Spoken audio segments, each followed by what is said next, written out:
베드로후서 3장.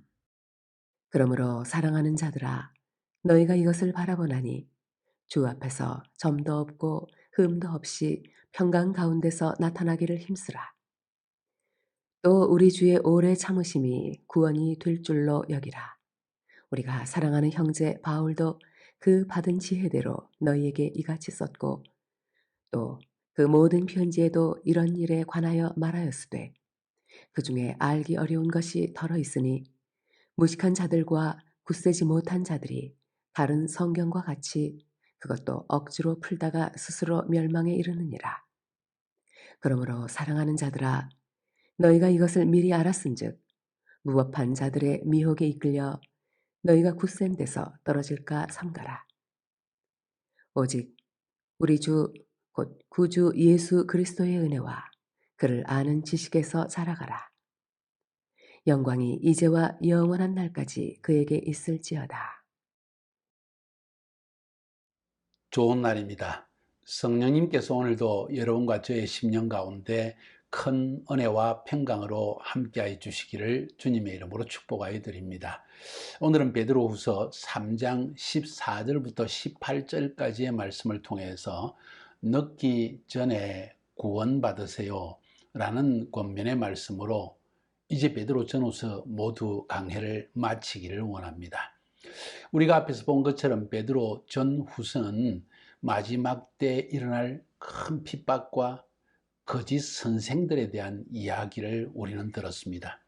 베드로 전서가 큰 핍박이 공식적으로 일어나기 전에 쓴 글이라면 베드로 후서는 이미 핍박이 시작된 이후에 특별히 교회 안과 바깥에서 거짓 선지자와 거짓 선생들이 일어나서 영적인 혼란이 시작되었을 때 베드로 사도가 교회를 가르치기 위해서 쓴 편지라는 걸 우리가 배웠습니다.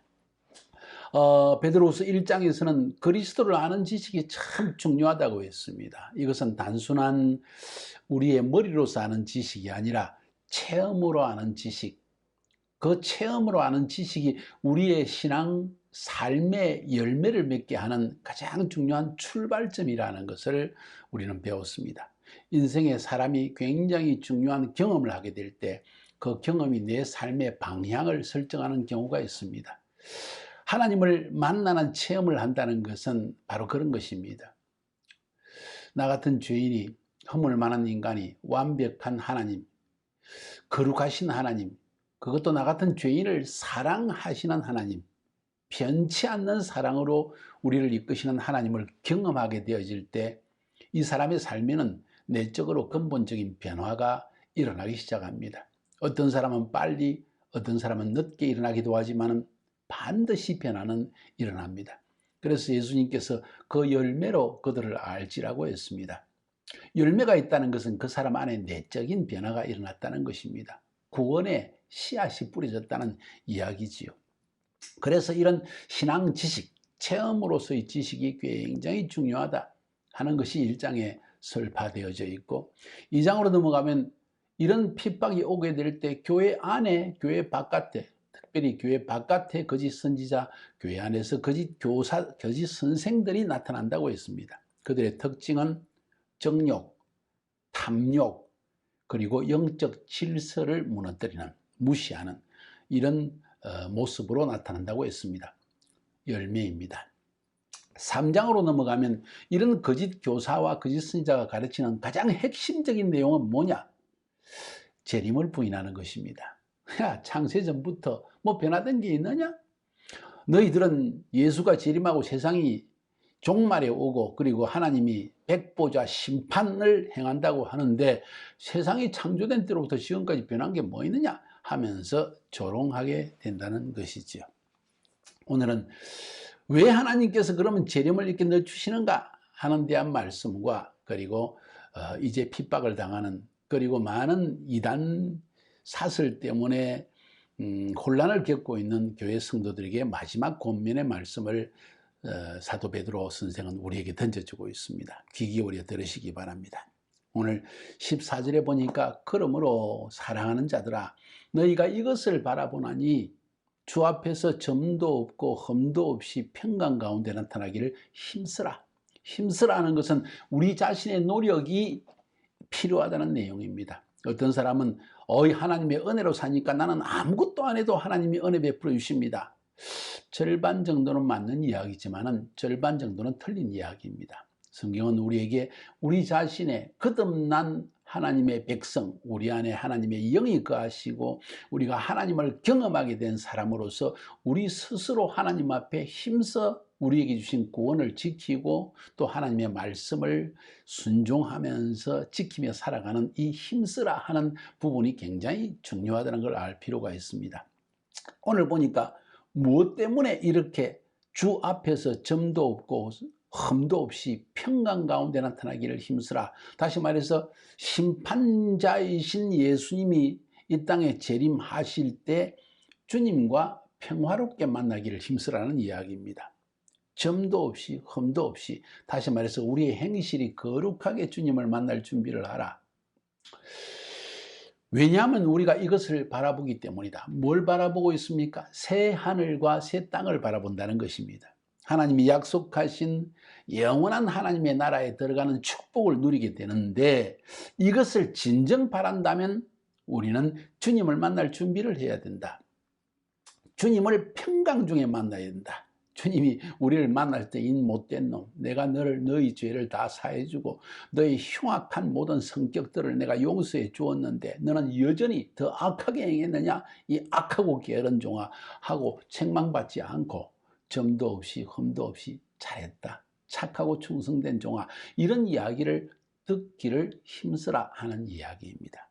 저도 또 여러분도 아마 이렇게 힘쓰며 살아가고 있다고 생각합니다. 세상은 어둡고 사람들은 이기적이고 육신적이고 정욕적이지만 우리는 바른 길을 걸어가기를 애쓰는, 힘쓰는 이유는 바로 새하늘과 새 땅을 바라보기 때문이다.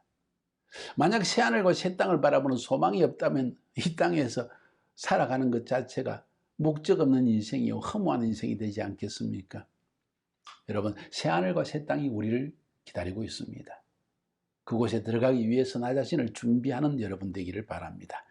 15절부터 16절 보면은, 그러면 왜 하나님께서 약속하신 예수의 재림을 이렇게 늦추시는가 하늘에 대한 질문을 던져지고 있습니다. 또 우리 주의 오래 참으심이 구원이 될 줄로 여기라.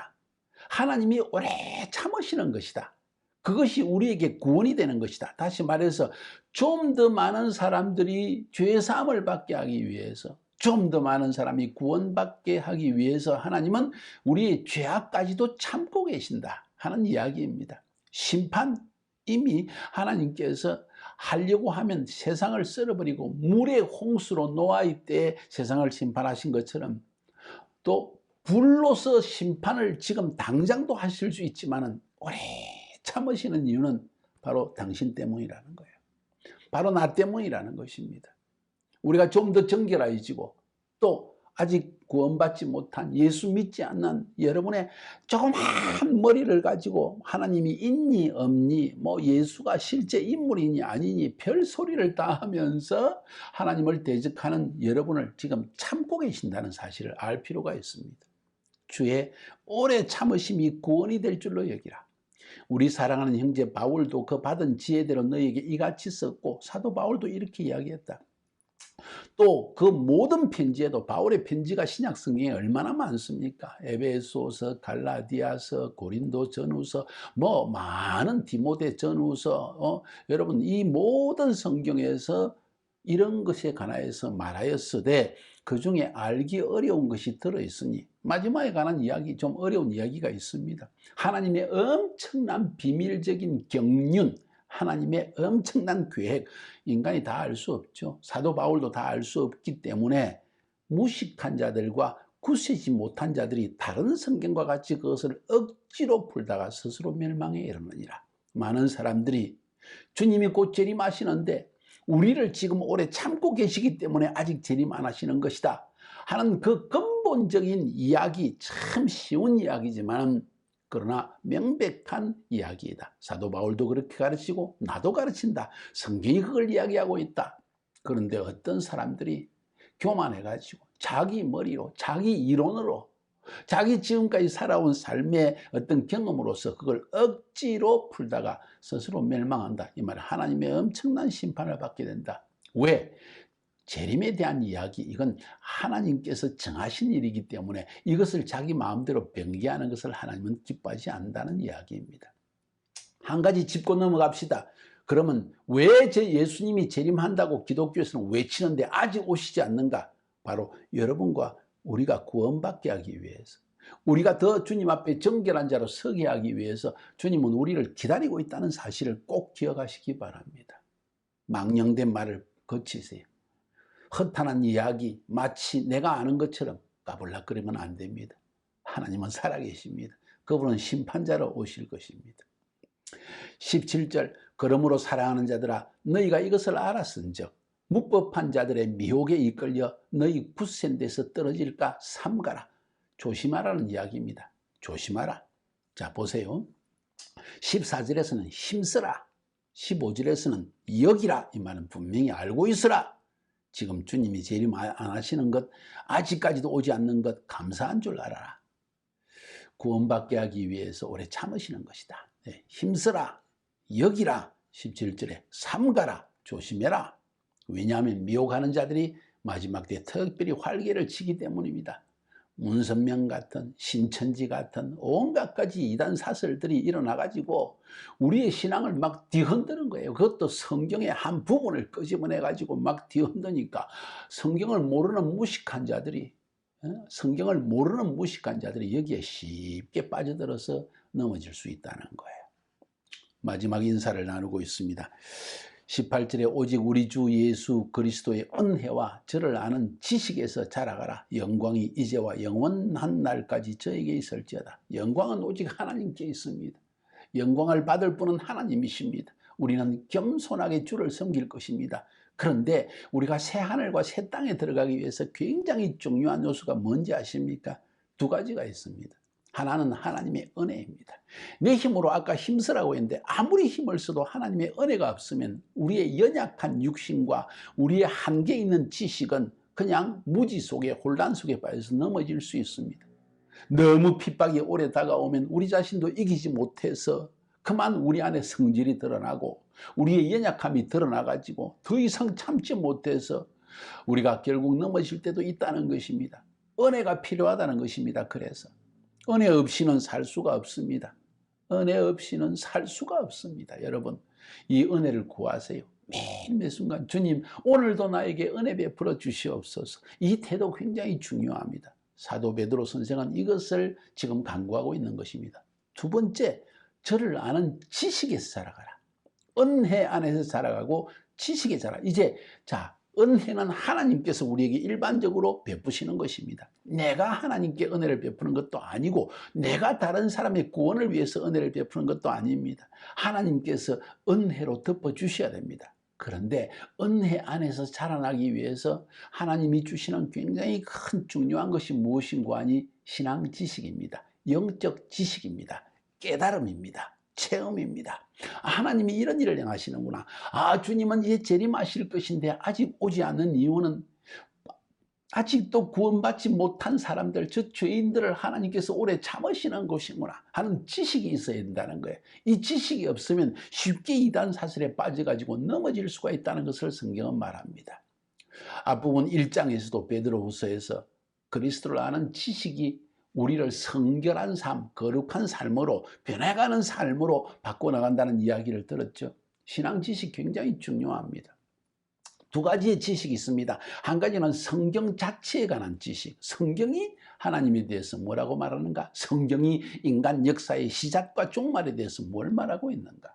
성경이 예수 그리스도에 대해서 뭐라고 말하고 있는가? 성경이 교회에 대해서 뭐라고 말하고 있는가?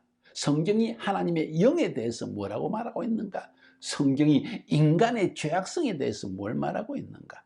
이 모든 것을 알아야 합니다. 신앙 지식입니다. 성경을 통한 지식입니다. 다른 한 가지는 나의 삶에 하나님이 직접적으로 나에게 행하시는 일들을 체험함으로 말미암는 지식도 중요합니다. 내가 살아온 지난날 예수 믿고 나서 1983년으로 생각하는데 82년 겨울에 예수를 영접하고 난 다음에 그때부터 지금까지 자그마치 40년의 세월이 지금 흘렀죠. 30년인가요? 2021년이니까 40년이에요. 40년의 세월 동안에 하나님께서 내 삶 가운데 하신 일들을 저는 많이 체험했습니다. 이 체험을 통해서 이 체험이 성경의 말씀 속에 있는 것과 함께 부합되어져서 내 안에 하나님에 대한 지식, 아주 강력한 지식이 기초가 쌓여지게 된 것입니다. 이 신앙 지식이 결국 나를 바른 길로 인도한다고 저는 확신하고 있습니다. 사도 베드로 선생은 그래서 은혜만 있는 것이 아니라 신앙, 그리스도를 아는 지식, 하나님을 경험하는 지식, 아는 지식, 하나님을 체험으로 아는 지식이 굉장히 중요하다. 여러분, 예수 진짜로 믿는 사람, 하나님을 제대로 체험하고 믿는 사람들은 이 체험적 지식 안에서 자라나게 되는 것입니다. 이것이 구원받은 징표입니다. 사랑하는 여러분, 저는 여러분과 제가 함께 하나님 나라에서 새하늘과 새 땅에서 영원히 하나님을 찬양하며 감사하며 기뻐하며 사는 그날을 속히 보기 원합니다. 아직 예수 믿지 않은 사람이 있습니까? 믿으세요. 늦기 전에 믿으세요. 권면합니다. 이건 하늘과 땅의 천당과 지옥의 차이입니다. 오늘 믿기만 하시면 주님께서 모든 죄를 사하시고 여러분의 눈을 열어서 신앙 체험적 지식을 얻게 하시고 그리고 영원한 하나님의 나라에 넉넉히 들어갈 수 있는 은혜를 주실 것입니다. 승리하시기를 주님의 이름으로 축복하여 드립니다.